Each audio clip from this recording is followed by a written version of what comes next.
ನೀರನ್ನ ಸೇರಿಸಿದ್ದೆ. ಅಂದ್ರೆ ನೆನ್ಪೇ ಆಗ್ಲಿಲ್ಲ, ಕೇಳ್ಕೊಳ್ಬೇಕಲ್ವಾ, ಹಾಗೆ ಅವರು ಛತ್ರಿ ನಾಳೆ ಒಂದಿನ ನೀವೇ ಅದೇ.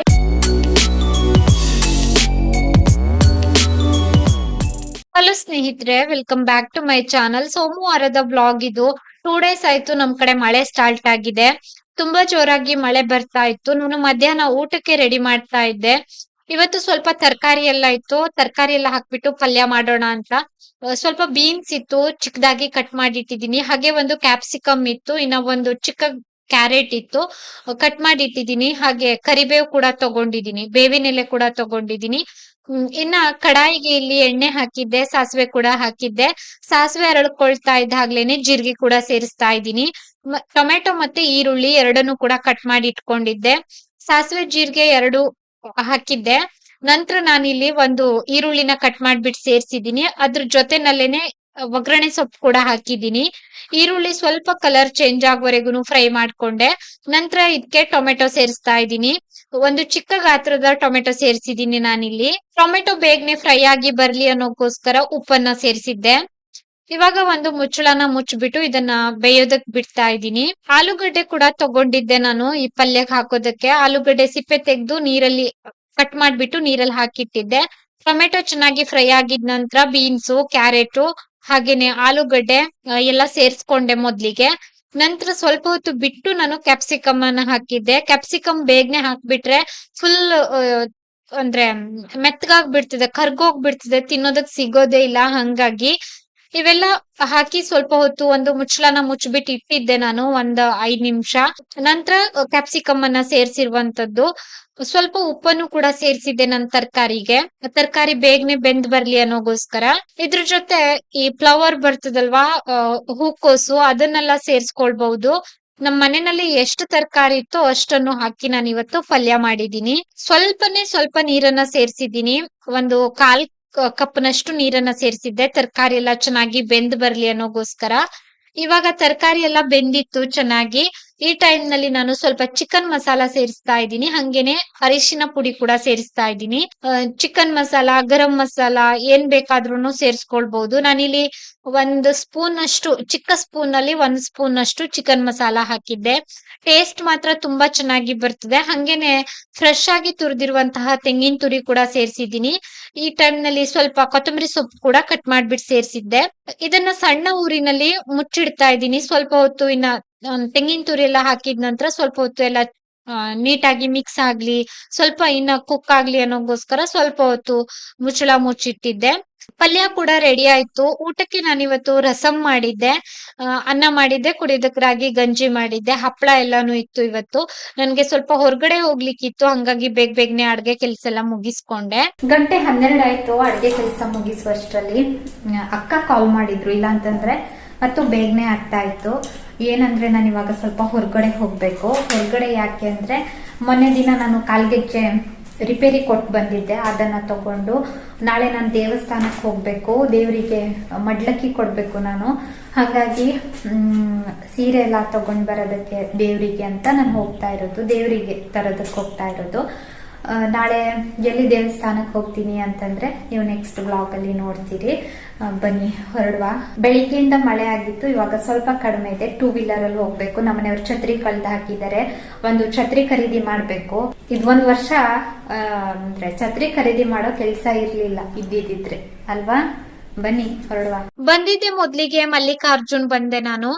ದೇವ್ರಿಗೆ ಸೀರೆ ತಗೊಳ್ಬೇಕಿತ್ತು, ಹಂಗಾಗಿ ಸೀರೆ ಎಲ್ಲ ಖರೀದಿ ಮಾಡಿದ್ದಾಯ್ತು. ಸೀರೆ ಕೌಂಟರ್ ಅಲ್ಲಿ ಏನು ವಿಡಿಯೋ ಮಾಡ್ಲಿಲ್ಲ. ವಿಡಿಯೋ ಮಾಡ್ಬೇಕು ಅಂತಾನು ಅಂದ್ರೆ ನೆನ್ಪೇ ಆಗ್ಲಿಲ್ಲ. ಮಳೆ ಬರುವಷ್ಟರಲ್ಲಿ ಮನೆಗ್ ಸೇರ್ಬೇಕು ಅನ್ನೋದು ಒಂದೇ ನೆನ್ಪಾಗಿತ್ತು. ಇಲ್ಲಿ ಸ್ವಲ್ಪ ಬಟ್ಟೆ ಎಲ್ಲ ನೋಡ್ತಾ ಇದ್ದೆ ನಾನು. ಇನ್ನ ನೆಕ್ಸ್ಟ್ ನಾನು ಹೋದಾಗ ಅಪ್ಡೇಟ್ ಮಾಡ್ತೀನಿ. ಒಂದು 2 ಡೇಸ್ ಬಿಟ್ಕೊಂಡು ಹೋಗ್ತೀನಿ ಅಲ್ವಾ, ಆವಾಗ ನಿಮ್ಗೆ ಹೇಳ್ತೀನಿ. ಅಂದ್ರೆ ಪರ್ಮಿಷನ್ ಕೇಳ್ಕೊಳ್ಬೇಕಲ್ವಾ, ಹಂಗಾಗಿ ನಾನು ವಿಡಿಯೋನಲ್ಲಿ ಇವಾಗ ಏನು ಹೇಳ್ತಾ ಇಲ್ಲ. ಇನ್ನ ಅಲ್ಲಿಂದ ಸೀದಾ ಜ್ಯುವೆಲ್ರಿ ಶಾಪ್ಗೆ ಬಂದ್ವಿ. ನಾನು ಕಾಲ್ಗೆಜ್ಜೆ ಕೊಟ್ಬಿಟ್ಟು ಹೋಗಿದ್ದೆ, ಕಟ್ ಮಾಡ್ಬಿಟ್ಟು ವಾಶ್ ಮಾಡ್ಕೊಡಿ ಅಂತ. ಅದನ್ನ ರೆಡಿ ಮಾಡಿ ಇಟ್ಟಿದ್ರು, ತಗೊಂಡೆ ಕೂಡ. ಅಲ್ಲಿಂದ ಸೀದಾ ಪುರೋಹಿತ್ ಫ್ಯಾನ್ಸಿ ಸ್ಟೋರ್ಗೆ ಬಂದ್ವಿ. ನನ್ ದೇವ್ರಿಗೆ ಮಡ್ಲಕ್ಕಿ ಕೊಡೋದಕ್ಕೆ ಬಳೆ ಎಲ್ಲ ಬೇಕಿತ್ತು, ಹಂಗಾಗಿ ಬಳೆ ಎಲ್ಲ ತಗೊಳ್ತಾ ಇದ್ದೆ. ಇಲ್ಲಿ ಅಣ್ಣ ಹೇಳ್ತಾ ಇದ್ರು, ತುಂಬಾ ದಿನ ಆಗಿತ್ತಲ್ವಾ ನೀವು ಬರ್ದೇನೆ, ಎಲ್ಲಿ ಹೋಗಿದ್ರಿ ಅಂತ ಕೇಳ್ತಾ ಹೇಳ್ತಾ ಇದ್ರು. ನಾವ್ ಎಲ್ಲೂ ಹೋಗಿಲ್ಲ, ನೀವು ತುಂಬಾ ಬಾರಿ ಅಂಗಡಿನೇ ಓಪನ್ ಮಾಡಿರ್ಲಿಲ್ಲ ಅಂತ ಹೇಳ್ತಾ ಇದ್ವಿ. ಇಲ್ಲಿ ನಮ್ಮನೆಯವರು ಛತ್ರಿ ನೋಡ್ತಾ ಇದ್ರು, ಛತ್ರಿ ಕಳೆದೋಗಿದೆ, ಛತ್ರಿ ಬೇಕು ಅಂತ. ನಾನು ಹಂಗೂನು 2 ಡೇಸ್ ಹೋಗ್ಲಿರಿ, ತಗೊಳ್ಳುವಂತೆ ಬನ್ನಿ, ಇಲ್ಲಿ ಬೇಡ ಅಂತ ಹೇಳ್ದೆ. ಅಂದ್ರೆ ಕೆಲವೊಂದು ಅಷ್ಟು ಇದಿರ್ಲಿಲ್ಲ, ಅಂದ್ರೆ ಸ್ವಲ್ಪ ಡ್ಯಾಮೇಜ್ ಎಲ್ಲ ಇತ್ತು. ಹಂಗಾಗಿ ಸ್ಕೂಲ್ ಬ್ಯಾಗ್ ಎಲ್ಲ ಬಂದಿದೆ ಅಂತ ಹೇಳ್ತಾ ಇದ್ರು ಅಣ್ಣ.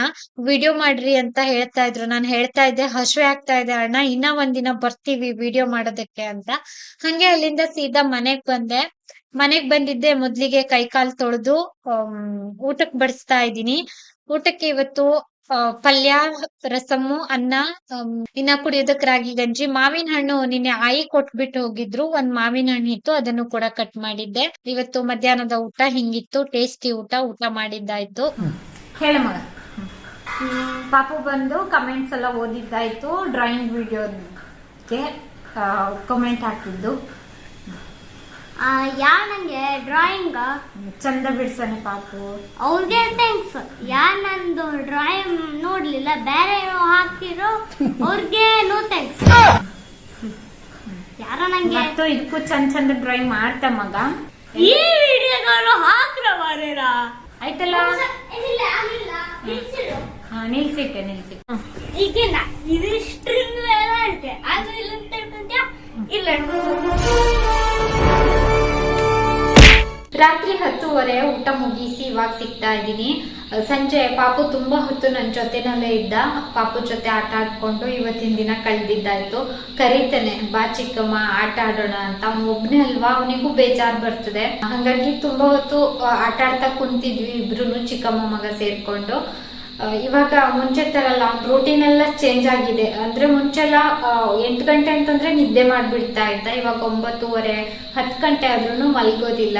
ಇಲ್ಲೇ ತುಂಬಾ ಹೊತ್ತು ಸಮಯ ಕಳೀತಾನೆ. ತುಂಬಾ ದಿನದಿಂದ ನಾನು ಹೇಳ್ತಾ ಇದ್ದೆ ನನ್ ಛತ್ರಿ ಕಳ್ದೋಗಿದೆ ಅಂತ. ಇವತ್ತು ಅಕ್ಕ ತಂದ್ಕೊಟ್ರು ಛತ್ರಿನ. ಅಲ್ಲಿ ಕೆಳಗಡೆ ಇತ್ತಂತೆ. ಪಾಪು ಬರ್ತಡೆಗೆ ಇವ್ರು ಕೇಕ್ ತರೋದಕ್ಕೇನೋ ಹೋದಾಗ ಅಲ್ಲಿ ಕೆಳಗಡೆನೆ ಇಟ್ಬಿಟ್ಟಿದ್ರಂತೆ. ನನ್ಗೂ ಗೊತ್ತಿರ್ಲಿಲ್ಲ, ಇವ್ರಿಗಂತೂ ನೆನ್ಪೇ ಇರೋದಿಲ್ಲ. ಅಕ್ಕ ಇವತ್ತು ತಂದ್ಕೊಟ್ರು.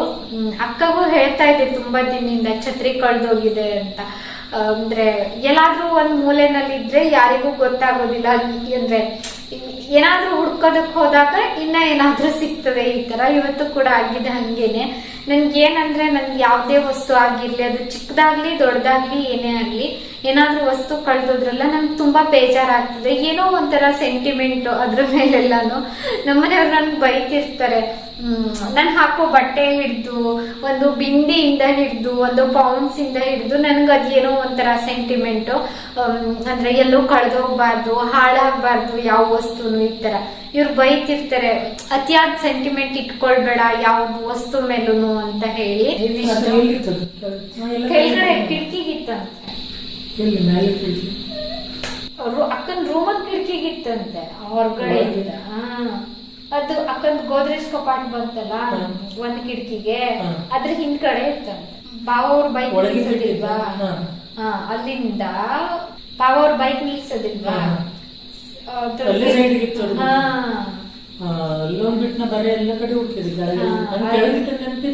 ಅಲ್ಲಿ ಕಿಟಕಿಗೆ ಯಾರೋ ಇಟ್ಟಿದ್ರು. ಶುಕ್ರವಾರದ ದಿನ ನಾನೊಂದು ಶಾರ್ಟ್ಸ್ ಅಪ್ಲೋಡ್ ಮಾಡಿದ್ದೆ ಬಟ್ಟೆದು. ನಾನು ಅಂದ್ರೆ ವಿಡಿಯೋ ಇಲ್ಲದೆ ಇದ್ದಾಗ ನನ್ ಬಟ್ಟೆ ಶಾರ್ಟ್ಸ್ ಅನ್ನ ಅಪ್ಲೋಡ್ ಮಾಡ್ತೀನಿ ಅಲ್ವಾ. ಅದಕ್ಕೆ ವೀವರ್ಸ್ ಒಬ್ರು ಬಂದು ತೀರಾ ಕೆಟ್ಟದಾಗಿ ಒಂದು ಮೆಸೇಜ್ ಬರ್ದಿದ್ರು. ಎಷ್ಟು ಕೆಟ್ಟದಾಗಿ ಅಂತಂದ್ರೆ, ಒಂದೇ ಒಂದು ಪದ ಅವ್ರು ಬಳಸಿರೋದು, ಅದು ತೀರಾ ಕೆಟ್ಟದಾಗಿ ಬರ್ದಿದ್ದಾರೆ. ಅವ್ರ ಹೆಸರು, ನನ್ನ ಸ್ಕ್ರೀನ್ ಶಾಟ್ ಎಲ್ಲ ಕೂಡ ತಗೊಂಡಿದೀನಿ. ನಾನು ಮತ್ತೆ ಬಾಯ್ ಬಿಟ್ಟು ಹೇಳೋದಿಲ್ಲ. ನಾನು ತುಂಬಾ ಬಾರಿ ಅನ್ಕೊಳ್ತೀನಿ, ಯಾರಾದ್ರೂ ಅಂದ್ರೆ ನೆಗೆಟಿವ್ ಕಾಮೆಂಟ್ ಮಾಡಿದಾಗ ನಾವು ರಿಯಾಕ್ಟ್ ಮಾಡಬಾರ್ದು ಅಂತ. ಈ ಬಾರಿ ನಾನು ಯಾಕೆ ರಿಯಾಕ್ಟ್ ಮಾಡ್ತಾ ಇದ್ದೀನಿ ಅಂತಂದ್ರೆ, ನೀವ್ ಏನ್ ಆ ಪದನ ಉಪಯೋಗಿಸಿದ್ರಿ ಅಲ್ವಾ, ನಾನು ಮತ್ತೆ ನನ್ನ ಬಾಯಿನಲ್ಲಿ ಹೇಳೋದಿಲ್ಲ. ಆ ಪದ ಉಪಯೋಗಿಸಿದ್ರಿ ಅಲ್ವಾ, ನೀವ್ ಇವತ್ತು ತುಂಬಾ ಶ್ರೀಮಂತರಾಗಿರ್ಬಹುದು, ನನ್ಗೇನ್ ಆ ಪದ ಬಳಕೆ ಮಾಡಿದ್ರಿ ಅಲ್ವಾ, ನಾಳೆ ಒಂದಿನ ನೀವೇ ಅದೇ ಸ್ಟೇಜಿಗೆ ಬಂದ್ರೆ ಏನ್ ಮಾಡ್ತೀರಿ? ದಯವಿಟ್ಟು ಇನ್ನೊಬ್ರಿಗೆ ಮೆಸೇಜ್ ಹಾಕೋ ಮುನ್ನ ವಿಚಾರ ಮಾಡಿ ತುಂಬಾ ಹೊತ್ತು ಕುತ್ಕೊಂಡು. ಏನಕ್ಕೆ ಅಂತಂದ್ರೆ, ಮೇಲೊಬ್ಬ ಭಗವಂತ ದೇವ್ರು ಇರ್ತಾರೆ, ದೇವ್ರು ನೋಡ್ತಾನೆ ಮನುಷ್ಯನ ತೀರಾ ಕೆಟ್ಟತನ ಎಲ್ಲಾನು ಕೂಡ ದೇವ್ರ ಹತ್ರ ಲೆಕ್ಕಾಚಾರ ಇರ್ತದೆ, ಮನುಷ್ಯರ ಹತ್ರ ಇಲ್ದೇ ಇದ್ರು.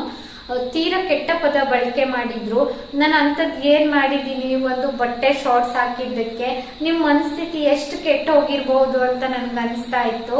ನನ್ ಯಾರೋ ಏನೋ, ನಾನೊಂದು ಶಾರ್ಟ್ಸ್ ಅಪ್ಲೋಡ್ ಮಾಡಿದ್ದೀನಿ ಅಷ್ಟಕ್ಕೇನೆ ಅದೊಂದು ನೀವು ಪದ ಉಪಯೋಗಿಸಿದ್ರಿ ಅಲ್ವಾ. ಈ ವಿಡಿಯೋ ನೋಡ್ತಾ ಇದ್ರೆ ನಿಮ್ಗೆ ಗೊತ್ತಾಗ್ತದೆ, ವಿಡಿಯೋ ನೋಡಿಲ್ಲ ಅಂದ್ರೆ ಏನು ಮಾಡೋದಕ್ಕಾಗೋದಿಲ್ಲ. ನಾನು ಸ್ಕ್ರೀನ್ ಶಾಟ್ ಎಲ್ಲ ಹಾಕ್ಬೋದಿತ್ತು, ಬೇಡ, ನಿಮ್ಮ ಮನಸ್ಥಿತಿ ಅಷ್ಟೊಂದು ಕೆಟ್ಟೋಗಿದೆ ಅಲ್ವಾ, ಮತ್ತೇನಕ್ ನಾನು ರ್ಯಾಪ್ ಅದೆಲ್ಲ ಬಳಕೆ ಮಾಡಿ ಮತ್ತೆ ಸ್ಕ್ರೀನ್ ಶಾಟ್ ಹಾಕೋದು. ಇತ್ತೀಚೆಗೆ ತುಂಬಾ ಅಲರ್ಟ್ ಆಗಿರ್ಬೇಕು. ಏನಕ್ಕೆ ಅಂತಂದ್ರೆ ವಿಡಿಯೋಗಳನ್ನ ಮಕ್ಕಳು ಕೂಡ ನೋಡ್ತಾರೆ, ಪದ ಬಳಕೆನ ವಿಡಿಯೋ ನೋಡ್ತಾ ನೋಡ್ತಾ ಮಕ್ಕಳು ಕೂಡ ಆ ಪದನ ಉಪಯೋಗಿಸೋದಕ್ಕೆ ಸ್ಟಾರ್ಟ್ ಮಾಡ್ತಾರೆ. ಹಂಗಾಗಿ ನಾವು ಒಂದು ವಿಡಿಯೋ ಮಾಡೋ ಮುನ್ನ ವಿಚಾರ ಮಾಡ್ಬೇಕು. ಚಿಕ್ಕವರಿಂದ ದೊಡ್ಡವರವರೆಗೂ ಕೂಡ ನೋಡ್ತಾರೆ. ಹಂಗಾಗಿ ನಾನು ಆ ಪದನ ಮತ್ತೆ ಬಳಸಿ ಹೇಳ್ತಾ ಇಲ್ಲ ಅಷ್ಟೇನೆ, ಇನ್ನೇನಿಲ್ಲ. ಏನು ಮಾಡೋದಕ್ಕಾಗೋದಿಲ್ಲ, ಪ್ರಪಂಚ ಹೀಗೆ, ಅಂದ್ರೆ ಜನಗಳೇ ಹೀಗೆ, ಏನೋ ಮಾಡೋದಕ್ಕಾಗೋದಿಲ್ಲ. ಕೆಲವು ಜನಗಳ ಮೆಂಟಾಲಿಟಿನೇ ಹಂಗಿರ್ತದೆ. ಹಂಗಂತ ನಾನು ನೆಗೆಟಿವ್ ಕಾಮೆಂಟ್ಗೆಲ್ಲ ಮುಂಚೆ ಕುತ್ಕೊಂಡು ತೀರಾ ವಿಚಾರ ಮಾಡ್ತಾ ಇದ್ದೆ, ಬೇಜಾರು ಮಾಡ್ಕೊಳ್ತಾ ಇದ್ದೆ. ಇತ್ತೀಚೆಗೆ ಹಂಗಲ್ಲ, ಅವ್ರ ಪದ ಬಳಕೆ ಹಂಗಿತ್ತು, ಹಂಗಾಗಿ ನಾನು ವ್ಲಾಗ್ ಅಲ್ಲಿ ಹೇಳ್ದೆ ಅಷ್ಟೇ, ಬಿಟ್ರೆ ಇನ್ನೇನು ಕೂಡ ಇಲ್ಲ. ತುಂಬಾ ಜೋರಾಗಿ ಮಳೆ ಬರ್ತಾ ಇದೆ ಹೊರಗಡೆ.